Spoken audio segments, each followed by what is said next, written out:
Are you ready to boost your confidence when selling so you're able to close more deals? Nikki Rausch will show you how to build a foundation of skills and a mindset that creates sales success without feeling pushy or salesy and without fear of rejection. She is a sales strategist and coach with more than 25 years of sales experience and is master certified in neuro-linguistic programming.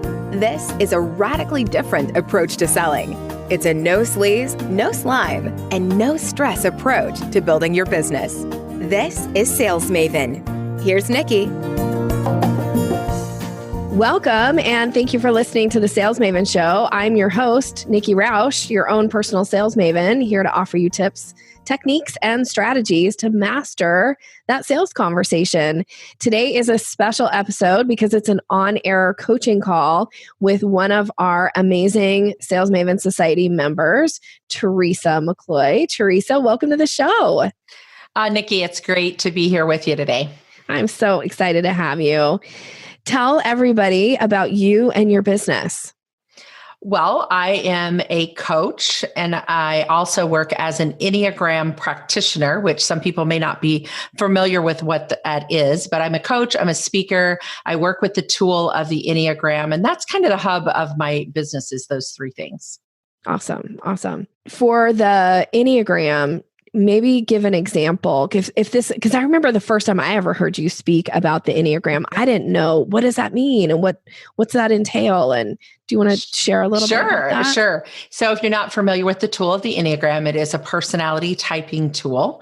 And so it would fall in some of the same categories as, the Colby, the DISC, the Myers-Briggs, some of those things, but it's a little bit more of a psychological and spiritual tool. So it really looks at three centers of intelligence: our head, our heart, and our body or our gut, and how those three things connect together. So it's kind of a whole self approach. So I use it in my business is what I call getting to that self-awareness piece, your best real self, so you can live your best real life and do your best real work. So my business is called the REALIFE Process. So it's a process of those three, and the tool, the Enneagram, comes in there at that first step, right, of knowing ourselves well. Yeah. And I know I have had the pleasure of being a client and going through the Enneagram process with you.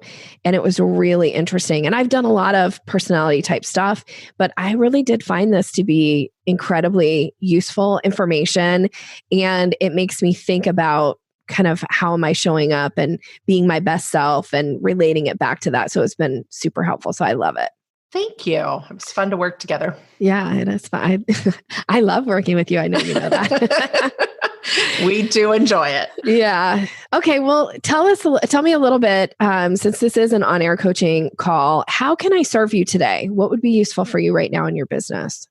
Well, as I was just sharing about the tool of the Enneagram and how I use that in my business, it comes in, Nikki, as kind of an introductory part of my business. So it's a lot of times the way that I first connect with a client is through, hey, I want to take one of your online Enneagram profiles and I'd love to, hop on a call with you. That's part of the package.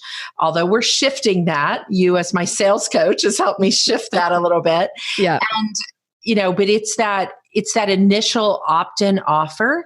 So it doesn't matter if I'm speaking at an event or, doing something in the virtual summit space or whatever. Many times I'm invited because of the tool of the Enneagram. So that's the initial. But then as I'm working with a client, it's always about how do I sell them or invite them to next steps with me that are really leading them more into the business side of what I do, the coaching side of what I do, which is around the real life process and taking them not only from, okay, here's step one, but now let's talk about time management and productivity and all of the other things that I like to talk about. Because the Enneagram, if you just learn it, big deal. Now we need to apply it. Right. So I need to learn more and continue to learn about how to close that up to the next level. Okay. So they've heard you speak or they've listened to your podcast and now they've signed up, they've done the Enneagram, and it's towards the end of the call that you're offering them next steps. Is that correct? Yes. Okay. So on that call, and I feel like we might have even talked about this before. So if I'm just repeating stuff that you're like, yeah, Nikki, I know, it might be just for the audience's sake. So the first thing is making sure that you're pre-framing at the beginning when you're starting your Enneagram profile review, that you're letting them know that now, before we get started, many people find that by going through the profile, there is some additional work that they'd like to do. So towards the end of the call, if that is the case for you, we can talk about best next steps at that point. Does that sound good? Then you get there like, yes. And then you go, great, let's get started. So pre-framing at the beginning. So are you doing that now? I'm getting better at it. And I love the way you just said it right there. Many people find that there's additional work they want to do, because that is, for me, what happens so often in so many places. I just had a live retreat, and at the end of it, they were like, so what are we going to do next? And I'm like, oh, yeah. So this is where I do get stuck in, like, I really can get people in. And then, so I love that phrase of additional work we have to do. There's always a next step. So that's good for me. I wrote that down. And that was a great example you gave at the retreat that, here people paid you. I know, because we talked about what your retreat was. They paid you a significant amount of money to come and spend these few days with you on the farm. Am I right? That's where it was, right? At the farm? Yes, it was. So a few days on the farm and go through this amazing process with you. And sometimes for all of us, it can be shocking. Like, oh, people just paid all this money and they want something else, right? But they do, because there's, like, most all of us see ourselves as a work in progress. And when we dip our toe in the water of something and we're like, oh, this was great, so what's next? We do want to have progression. And then as the salesperson, sometimes we feel a little bit self-conscious because we're like, they just paid me all this money. How could I possibly ask them for more money? But that's actually not the right kind of mindset around it. The right mindset is, let's make sure that we leave clients feeling really satisfied. And one of the ways to leave people satisfied is to let them know there are other opportunities. There are additional ways that we can work together. And we can talk about that, should you be interested, towards the end of the call. So just even laying that foundation is so satisfying to somebody's mind, because the last thing you want while they're going through the profile with you is them going, okay, but what do I do with this? I don't know what to do with this information. And now they're all caught up in their head, and they're not really being able to absorb the amazing information that you're sharing with them about kind of where they fall and what that means and how this impacts their life and how it could impact their life, right? We want them to be able to take all that in. So we want to take the possibility or the angst of them wondering, what am I going to do next, away by just pre-framing at the beginning. Here's going to be an opportunity. Many people find that they would like some additional ways to work together, and we can talk about that at the end, because now they know it's coming. Yeah, I really like that, because what's coming up for me in saying that, like when I present a workshop, for example, not a keynote, but a workshop, I always tell people, right, the flow of the workshop. I say, we're going to talk about this, and then we're going to take a break, whatever it is, if it's a day long thing or what, I give the framework of the day or hour that we're going to spend together or whatever it is. So I think if I can shift my mindset to think of the call that I'm doing, this coaching call, that's an Enneagram review, if I can think of it in that way and maybe write up my outline of, this is what you're going to do, this is what you're going to do.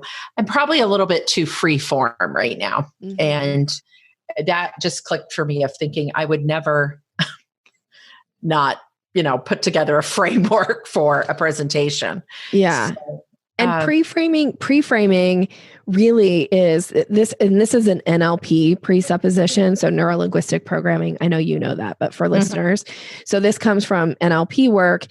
It's a presupposition that says pre-framing is worth a ton of reframing. And so you always want to pre-frame at the beginning of something for somebody. Pre-framing also equals safety. I actually teach this in one of my master classes. Pre-framing equals safety. And safety is such a crucial component of an interaction with a prospective client or with a paying client at that moment.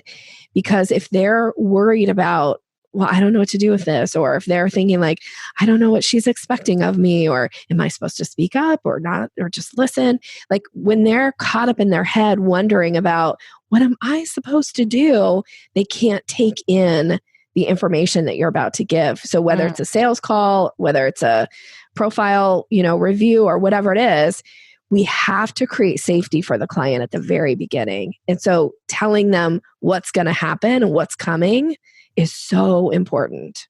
Oh, that's so good, because part of the work with the Enneagram is some types actually come from, that anxiety piece. So if I don't set them at ease before, so that really connects for me, for you to describe it in that way. Good. So now we get to, you've done the beautiful profile that I know you do, or your team has done for somebody. And then, and what I would say is I'd be on the lookout during the profile. And it could be that we need to put some questions in the profile throughout as you're laying out kind of their results, that there's some questions about, does this bring anything to mind for you of ways that you could implement this into your life, or ways you might want to implement this into your life? Or we need to have maybe some leading questions so that we're gathering some information at the same time of reviewing the profile, so that when you get to the end, based on what you have shared throughout the profile, I'm wondering if it does make sense for us to talk about best next steps on ways we could work together in order to do this, this, and this based on whatever they are saying during the profile.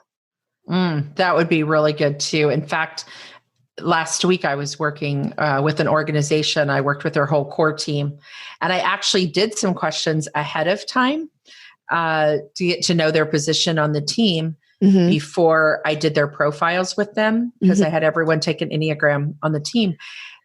And it's interesting now that you say that, I was able to come back and say, well, remember when you were sharing with me about this, this is where this was happening. So I think that would be helpful too, to create some 3 to 4 maybe leading questions in the middle of the profile. Yeah, because that's going to set you up to, you ask the question at the end, based on what you've shared so far, this, and this, I do see some additional ways that we might work together. Are you interested to hear more about that? Because now, especially when you can tailor it right to the heart of what they're saying they want. And this is why, I do recommend when you're doing anything with clients that you're taking notes and you're writing down key phrases or questions that they ask, or like I have a process that I use and it makes sense in my head. You all need to come up with your own process that makes sense for you, right? Because the way we all process and are able to refer back to things might be different.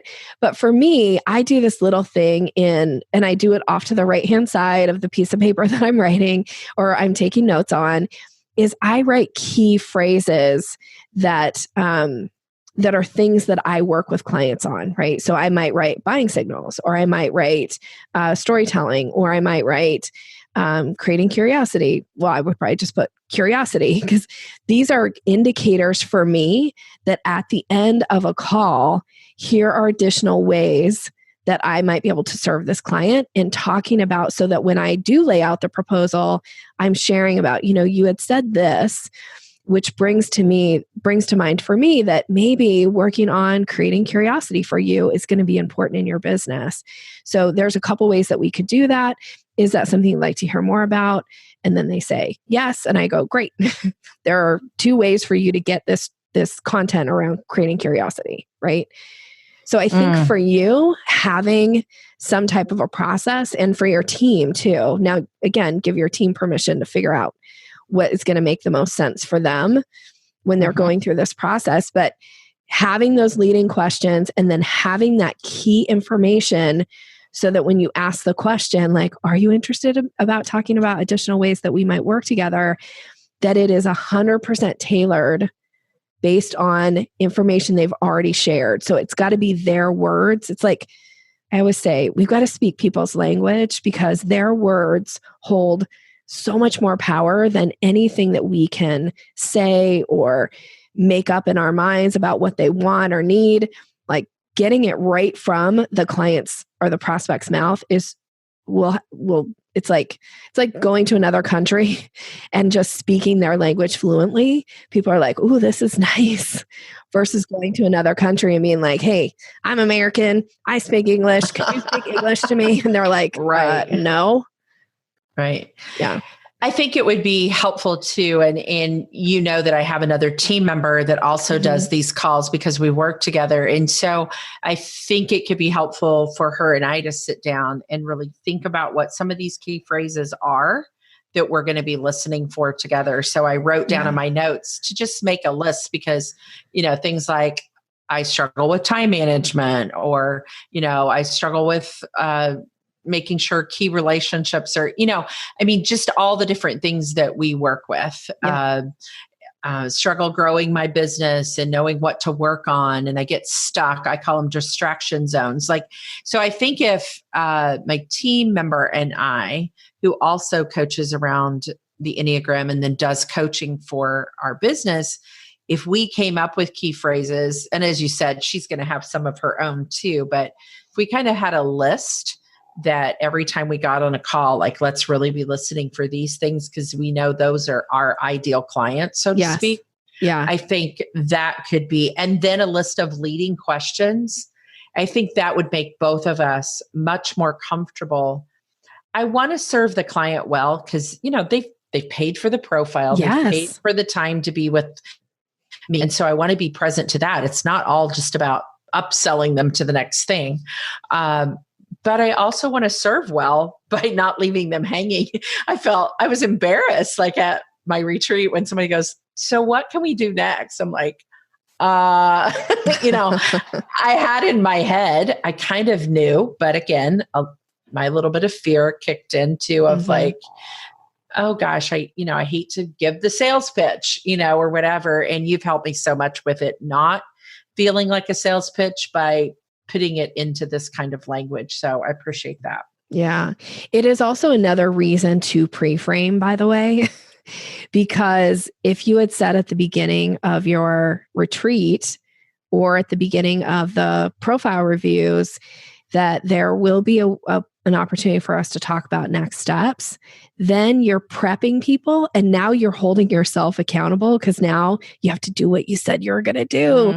So it's a way for you to check a box to go, okay, I said I was going to do it. So now I have to do it. It's one of those underlying reasons that I try to get all of my clients to pre-frame. That there's going to be another opportunity because once you say it, people are expecting it and it's super satisfying to their brains when you deliver on what you said you were going to do. That's so good. Yeah. I think that's the key is for me to just list, do the pre-framing, then the leading questions, and then listening for those key phrases. So as we come into the end of this, usually this is about, I try to keep these right at an hour. So some of it for me too is wrapping up. One of the things I always want to be, mindful of people's time. I think it's a gift when somebody gives you their time. So I want to be mindful of being on time with people. So here's a question I've always wondered is how long do you allow if it's an hour-long call, how long do you allow to come into this last part of, actually giving them what you said in the pre-frame of, hey, here's some things I heard you talk about? Well, one of the things that I don't do is give people hour-long calls. And the reason I don't is I do a 50-minute strategy session. And I do a 50-minute strategy session because nobody blocks out 50 minutes on their calendar. They block out an hour. Well, and that's what I do as well. So I should clarify that. I expect for it to be 50 minutes, So I would clarify it for the client too. I'd say it's a 50-minute review. Okay. Or if you are like, no, it takes an hour to review, then call it a 75-minute review. Give yourself that 15-minute buffer. And so what I do at the end is I go, okay, so the thing that I like to do to wrap up our calls is to talk about your biggest takeaways and then check in with you and see, are you interested in talking about some additional ways that we might work together based on you talking about, time management being a challenge and focus in your business being a challenge? I have some ideas for you if you're interested to talk about those. Then you get them to tell you their takeaways. Then, yes, I'm interested to hear about additional ways that we might work together. Great. Now we're in the proposal step of the selling staircase. Now your job is to lay out for them, okay, so as far as time management and focus for your business, I have a coaching package where we would focus on these particular areas for you. It looks like this, it's this many calls, it's this amount of time, whatever. Is that something you'd be interested in moving forward with? Now I've issued close language. That's step 5, by the way, for anybody listening. I know Teresa knows this. I know, but it's so good for me to review. And I do. I love your little book because I keep it handy, but it's so good for me to review and hear it over and over again. It sounds weird because when you're talking about it, it makes sales feel fun. I think sales is fun. I know you do. I might be one of the few, but I really do think sales should be fun. And it is when I remember to work the steps. Yeah. And then you get off the call and you go, yes, that worked. And then, you forget. It's like going off your diet, right? You forget the steps. So it's like, oh yeah, that works when I do it. Yeah. And it will work and it will make it easier for you. And more importantly, it's super satisfying for the other person because it's not like they've necessarily committed. They're just saying, yes, tell me about it. Then we issue the close language. Now they get to decide yes or no, I'm interested in moving forward. And if the answer is no, that's okay. We just did an amazing review for them. They learned something insightful about themselves that will be useful in some area of their life.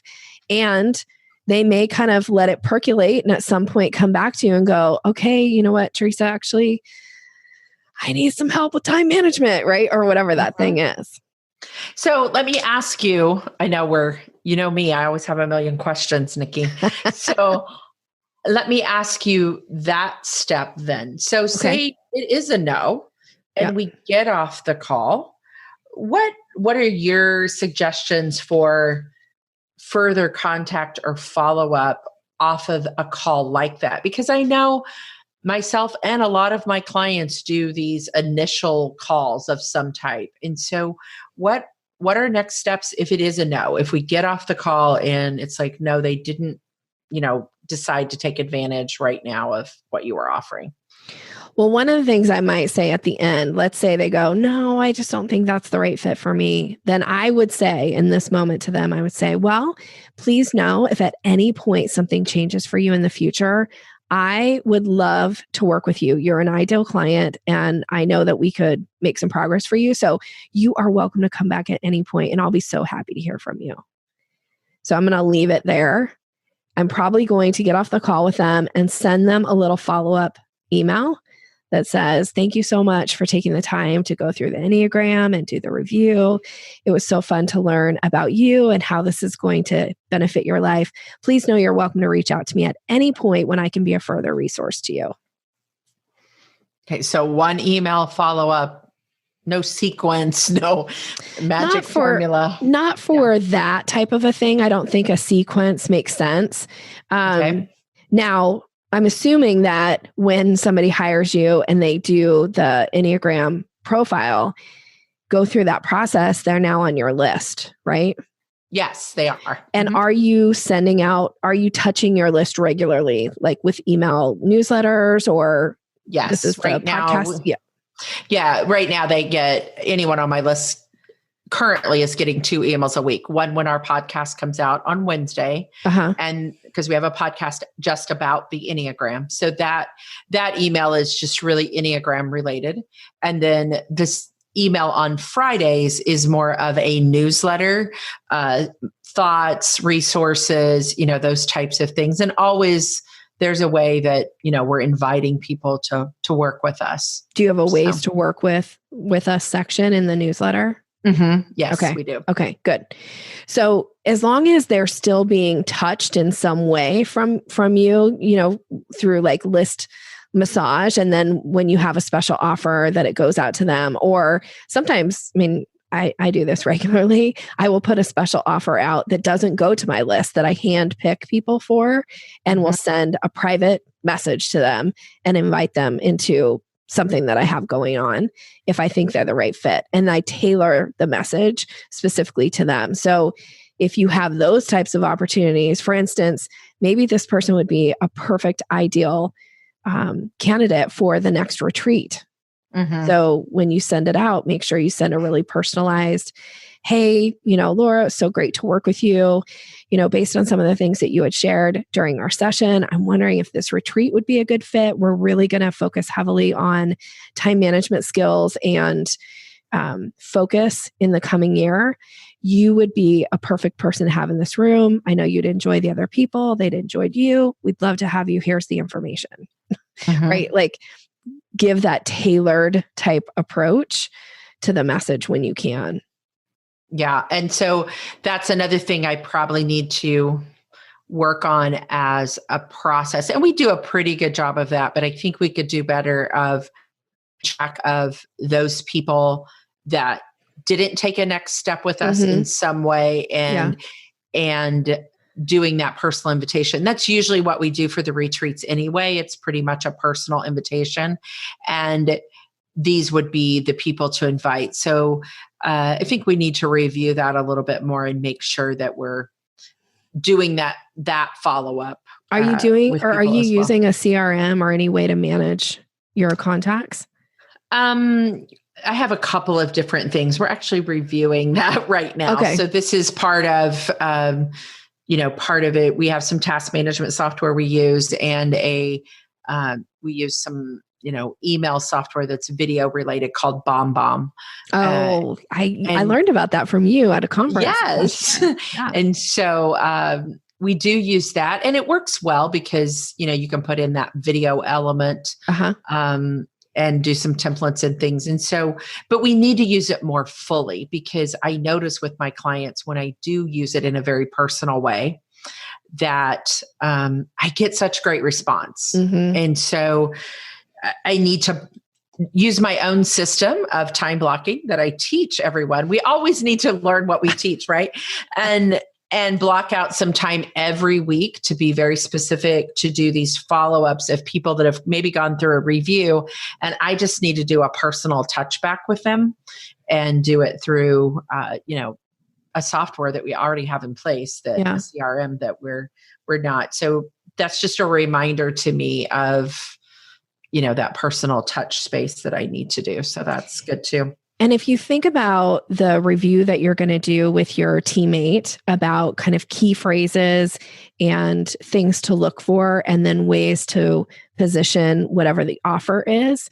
So if you hear anything about time management, maybe that's a tag that you put in, and you start tagging certain people with time management if you're going to do something that's heavily focused. That's good. Around time management. So then it's easy for you to pull that list and go, here's my people. And now everything really is tailored to them. Yeah, that's a great idea, because there's 3 or 4 different things that I feel like are our strong places. The Enneagram is one of them. Yeah, so not everybody comes to us through the Enneagram piece. Some people come to us through what we call our real life process, and then we're introducing the Enneagram. So I think that is a huge takeaway for me, even from this call, is to define what our big rocks are, that like how do people come to us and what are they looking for? Yeah. And then setting up a process to, whether it's through an Enneagram call, because that was another question. And you and I have talked about this a little bit, is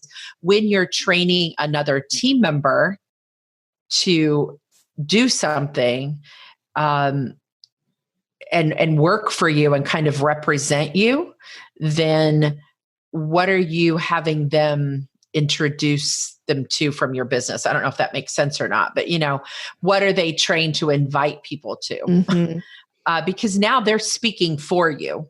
And that's totally different than when you're on the call with someone. And this is all new to us. This is a new part of our business. And you've helped me figure that out of what is my time worth to be on a call with someone one-to-one based on, could someone else do some of these calls? But then you want to lead them to the same funnel. Right. So being on the lookout for some of those key phrases. And then the way it's so important that you teach these people and your team.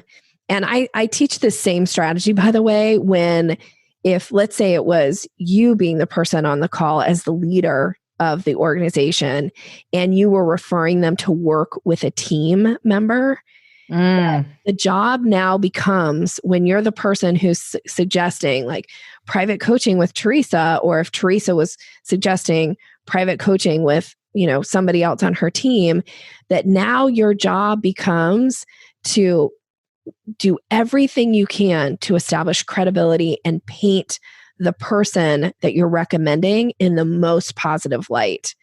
Because a lot of times people go, well, so you're not going to work with me, but you could work with Teresa. Well, now it sounds like, well, I don't want Teresa because I want you, right? So it's so important that you go, in the coaching program, it's an opportunity for you to work directly with Teresa. Teresa's fantastic. Here's what our clients love about her, right? And you have to teach your team to do this, because it's oftentimes we get in this place of like, I know you've already established a relationship with me, and I know you really like me, and but you'll probably like the other person too. It's like, no, we got to paint that other person in the most shining light. I call it pouring love, like pour love all over them and really boost their credibility. And that just means like, I am going to recommend the right person for you for the challenges that you're faced with right now, or the problem you want to solve right now. And that is so-and-so. She's amazing. She's going to blow your mind with what she's got. Like, they have to just really talk that person up. Now, don't say anything that's out of integrity or not true. At the same time, let's really amplify the things they are phenomenal at. And so that when the person is hearing it, they're like, I can't wait. I can't wait to work with that person. That's so exciting. Oh my gosh, this is so exciting. Yeah, that is true. And as we're kind of shifting, I wouldn't say, but yet adding to and expanding, because any person figures out, you can only do so much, right? And but yet it's a repeatable process. And so anytime I find a repeatable process, I'm like, the girl that works for me's name is Erica. Erica could do this. Yeah. And she's as qualified as I am. And so that handoff piece is important. But then when she's working with them, I think, the big takeaway is naming these key phrases that we're both looking for, the leading questions, the pre-framing, that we actually become more aligned with. The call feels the same whether you're working with me or working with Erica. And, we're not exactly alike, but we're similar, and we can get to similar places and lead people to similar things. That feels really good to me. Yeah. It's about building that right culture so that you're attracting your right people. When they show up, they shouldn't be like, oh my gosh, this person is so different than the other person, right? Like there needs to be congruency. There needs to be flow. So I love that you've picked that up. That's interesting. You say congruency. That's my word for the year. So I love that word. I love that that's your word for the year. That's one of my favorite words. It is. It's a very NLP term in my world, because we talk about it a lot in NLP. Well, and it is that, and it's a value to me that I want things to be congruent in my business and in how I show up. And so I think maybe that's why it's interesting. So we're going deep here, but I think that's why this has been a struggle for me, even as I was thinking of passing it on to someone, is will it be congruent? So that's interesting. You mentioned that word, because this feels now like it would be more congruent. Yeah, I think so too. So try it out. Let us know how it goes. Let me know how it goes, right? In the group, I want to hear. Okay. Thank you so much, Teresa. Before I let you go, I have two questions for you, but thank you so much for saying yes. Thank to come you. on to doing this. Always. You are the best. And so my first of two questions is, as a Sales Maven Society member, what's one benefit you found from being in the group? Well, I was telling you off air before we were recording, I don't post a lot in the group, but I'm the stalker. So I'm reading all the posts and questions. And I think one of the biggest benefits is you always learn something from someone else's question, right? And so I may not have the exact situation that someone is posting in the group, but I always learn something that I can take away. And I'm a firm believer in top of mind awareness. Mm-hmm. So if I'm reading in your group, it helps. And it's one of the reasons I joined. It helps me remember to keep sales, not in a bad way, not in an icky way, but to keep sales top of mind for me all the time. Good. Well, that's what I want for everybody in the group, is to always be thinking about that the sales process has to come into these business conversations. Otherwise, what are you doing it for? Right. So I love that. Thank you for the answer. All right. So last question is, I suspect that there's listeners that are going to want to know more about you and the Enneagram and all the amazing things that you offer. So how can people find out more about you? Well, two easy ways are, first of all, I also have a podcast, and it's called The Enneagram in Your Real Life, or you can search for my name on all your favorite podcast listening things. So if you want to know more about the Enneagram, that's a great place to start, is just listen to the podcast. Or you can go to the website, which is just my name, teresamccloy.com, teresamccloy.com. And you can find out all the info at that place. All right. Thank you so much. Thank you, everybody, for listening. Appreciate you showing up and taking part in this. And as with, I'm going to leave you with what Teresa said. Keep sales front of mind. It will help you grow your business. Good luck and have a great day. Thanks for being here. Thanks for listening to Sales Maven. Visit us online at yoursalesmaven.com/maven for more resources to boost your confidence and skills.